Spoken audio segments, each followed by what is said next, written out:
Ассалаумағалейкумдар, тағы да бір ойынды қызықты жерін көретін боламыз. 3-3 болып тұр. Соңғы минуттар 10 минут қалып отыр. Біз 3-0 өзен ұтылып отқан болатынбыз осы ойында. Және осы ойында Рональду жанып отыр әзірше. 3 қызыл карточка, 2 қызыл карточкадан кейін осындай жағдай. Рональду гол салу керек еді. Сіздерге қызық болып отқан ойын болғаннан кейін мен осыны түсіріп жатырмын сіздерге. Асенсио не істеп отыр мына? Яғни теңдікке жол алып, біз сериялық победамызды жоққа шығаруға әрекет жасап отыр мынау Интер командасы. Интердің Милан командасы деп болады анық. Криштиану соңғы минуттарда нела Рональду гол 4-3 3-0-ге жеңіліп отқан командаға 4 гол салып жеңіске жетіп жатыр. 2 қызыл қағаз алған болатын олар. Ойынның статистикасын көрсеңіздер көресіздер, міне өте әдемі. Қызық болғаннан кейін соңғы минутта түсіріп жатырмын. Негізі сіздерге айтқан болатынмын, Интермен ойынды өткізіп жібереміз деп, бірақ өткізбеп. Соңғы ойын болғаннан кейін мен өткізуден бас тартып едім. Рональду 5 гол ұратын болса, төреш қайда?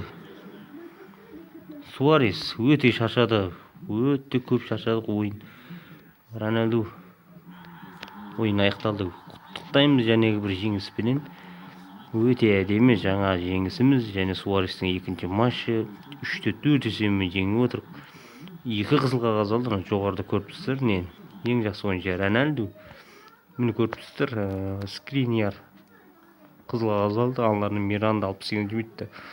Голдарды қараңыздар, 8-ші, 25-ші, 45-ші минут бірінші таймда 3-0 ұтып жатқан еді, кейін мен 4 гол салдым. 68-ші минутта Криштиану Роналду пенальти.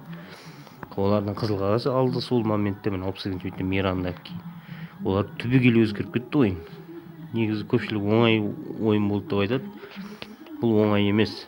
11-ші тур ойыны, міне көріп тұрсыздар, Интерге қарсы оңай болған жоқ мен үшін. 3-4 есебімен зорға жеңдім. 33-ші ұпайды алдым. Бұл видеоны түсірмеймін деген болдым, қызық болғаннан кейін түсіріп отырмын сіздерге. Және келесі ойын Манчестер Ситимен өтетін ойын болады. Оны кейін алдағы ойындарда түсіретін боламын. Сонымен қош сау болыңыздар. Өте қызықты осындай ойындарда кезіп отырсам, арасында түсіріп кетемін. Қысқа болса да нұсқа болады деген үміттемін.